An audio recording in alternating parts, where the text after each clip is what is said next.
Party మారుతానంటూ జరుగుతున్న ప్రచారాన్ని ఈటెల రాజేందర్ ఖండించారు. కేసీఆర్ తన పార్టీ నుంచి బయటకు నెట్టి 5 ఏళ్లవుతుందని, ఆనాడు చెప్పుకుందామన్నా ఎవరూ వినలేని పరిస్థితి అని గుర్తు చేసుకున్నారు. తాను శోభ పార్టీ మారుతున్నామంటూ జరుగుతున్న ప్రచారం అవాస్తవమని, పార్టీ మారడం దుస్తులు మార్చుకున్నంత సులభం కాదన్నారు. పదవుల కోసం పద్దులు మోసే వ్యక్తిని కాదని స్పష్టం చేశారు.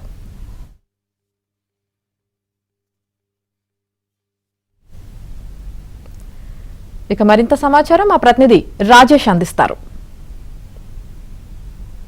త్వరలో గ్రేటర్ హైదరాబాద్ లో మున్సిపల్ ఎన్నికలు రాబోతున్నాయి. ఇప్పటికే జీహెచ్ఎంసీని 3 విభాగాలుగా విభజిస్తూ రాష్ట్ర ప్రభుత్వం నిర్ణయం తీసుకుంది. ఇప్పటికే సైబరాబాద్, అదేవిధంగా హైదరాబాద్ తో పాటు మేడ్చల్, మల్కాజ్గిరి 3 విభాగాలుగా విభజిస్తూ రాష్ట్ర ప్రభుత్వం నిర్ణయం తీసుకుంది. 3 జీహెచ్ఎంసీలో గతంలో 44 స్థానాలు గెలిచినటువంటి భారతీయ జనతా పార్టీ ఈసారి ఎలాగైనా ఈ 3 కమిషనరేట్ల పరిధిలో భారతీయ జనతా పార్టీ పాగా వేసేందుకు ప్రయత్నాలు చేస్తుంది. ఈ అంశంపై మనతో మాట్లాడడానికి, మిగతా రాజకీయపరమైన విషయాలపై చర్చించడానికి senior leader Malkajgiri MP Etela Rajender గారు ఉన్నారు. సార్, ఈసారి మీ మల్కాజ్గిరి పార్లమెంట్ సెగ్మెంట్ మీరు ఏ విధమైనటువంటి ఎజెండాతో ముందుకెళ్తున్నారు?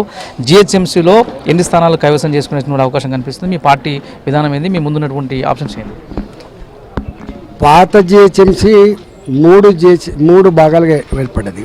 ఒకటి మల్కాజ్గిరి కార్పొరేషన్, రెండవది సైబరాబాద్ కార్పొరేషన్, మూడవది హైదరాబాద్ కార్పొరేషన్. హైదరాబాద్ కార్పొరేషన్లో మా రోల్ లేదు. మాకున్నటువంటి మల్కాజ్గిరి ఈ మున్సిపల్ కార్పొరేషన్ ఉందో 99% మా పార్లమెంట్ కింద వస్తుంది. కాబట్టి ఇక్కడ అత్యధిక సీట్లు గెలుచుకోవాలి, మేయర్ సీట్ని కైవసం చేసుకోవాలని ఎజెండా తప్ప ఇంకో ఎజెండా లేదు. పక్కపండి సైబరాబాద్ ఉంది. సైబరాబాద్లో కూడా 55% ఇలా ఈ మల్కాజ్గిరి పార్లమెంట్ పరిధి కిందకే వస్తుంది. అంటే 76 సీట్లు ఉంటే అలా 42 సీట్లు మావే. కాబట్టి అక్కడ కూడా మేయర్ స్థానాన్ని కొట్టుకోవాలనే ఆలోచన. ఇక్కడ మాకెవ్వరు ఎమ్మెల్యేలు లేరు. ఇక్కడ ఈ 7 సెగ్మెంట్లలో మాకెవరు ఎమ్మెల్యేలు లేరు. ఒకరిద్దరు మాజీ ఎమ్మెల్యేలు, మాజీ ఎమ్మెల్సీలు ఉన్నారు. ఇక్కడ మా రాష్ట్ర అధ్యక్షుడు కూడా ఉన్నారు. కాబట్టి వాళ్ళ సలహాలు కూడా తీసుకొని మా కార్యకర్తలు, నాయకులను సంపూర్ణంగా విచారణ చేసుకొని గెలిచేటువంటి అభ్యర్థులను పెట్టుకొని గెలిపే ఎజెండాగా పనిచేయాలనేది మా ఆలోచన. జీహెచ్ఎంసీ ఎన్నికల్లో ఎంపీలందరం కలిసి ఒక ఎజెండాను క్రియేట్ చేసుకొని ఎన్నికల కోసం కష్టపడేది ముందుకు వెళ్తామన్నారు కదా, ఎప్పుడు కార్యాచరణ అందుబాటులో రాబోతుంది? ఎవరెవరు మాట్లాడుతున్నారు? మాకు 3 ఎంపీలం ఉన్నాం. మేము విశ్వేశ్వరరెడ్డి గారు ఉన్నారు, రఘునందన్ గారు ఉన్నారు, నేనున్నా.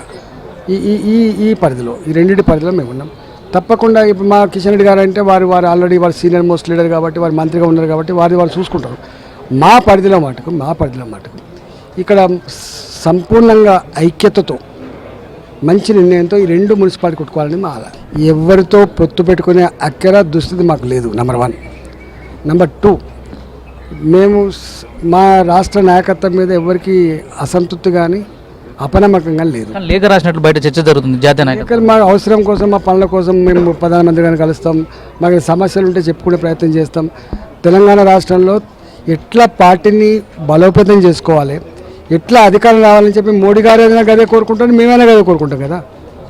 సార్, బీజేపీలో ఇంతమంది సీనియర్ లీడర్లు ఉన్నారు కదా, ఒక్క ఈటెల రాజేందర్ గారు మాత్రమే మళ్ళీ తిరిగి బీఆర్ఎస్లోకి వెళ్తున్నారన్న ప్రచారం ఎందుకు జరుగుతుంది? దీని వెనకాల ఉన్నది ఎవరు చేస్తున్నారు? అందుకని నేను అంటున్నా, పదే మరోసారి ఈ సోషల్ మీడియాలో పోస్టర్లు పెట్టుడు, ఈ పిచ్చి రాతలు రాసుడు బంద్ చేయాలని చెప్పి కోరుతున్నా. ఇక రాబోయే రోజుల్లో భారతీయ జనతా పార్టీ ఖచ్చితంగా గ్రేటర్ హైదరాబాద్లో అనుకున్న దానికంటే ఎక్కువ కార్పొరేటర్ స్థానాలు గెలవబోతుంది. 3 కమిషనరేట్లో విడిపోయినటువంటి జీహెచ్ఎంసీలో 3 విభాగాలుగా ఏకమై పార్టీ ఎంపీలు, ఎమ్మెల్యే అందరూ కూడా కలిసి పనిచేయబోతున్నారు. ఇప్పటికే 3 ఎంపీలతో ఒక కమిటీని ఏర్పాటు చేసి మేడ్చల్, మల్కాజ్గిరి పార్లమెంట్ పరిధిలో వీలైనటువంటి ఎక్కువ స్థానాలు భారతీయ జనతా పార్టీ గెలిచేందుకు తీసుకోవాల్సిన అన్ని చర్యలపైన కార్యాచరణ కూడా సిద్ధం చేయబోతున్నట్లు కూడా తెలుస్తుంది. ఇక సొంత పార్టీలో ఎదురవుతున్నటువంటి సవాళ్లను ఏ విధంగా అధిగమించి పార్టీ కోసం పనిచేయాలో తనకు తెలుసంటూ కూడా ఈటెల రాజేందర్ చెప్పే ప్రయత్నం చేస్తున్నారు. Vote studio.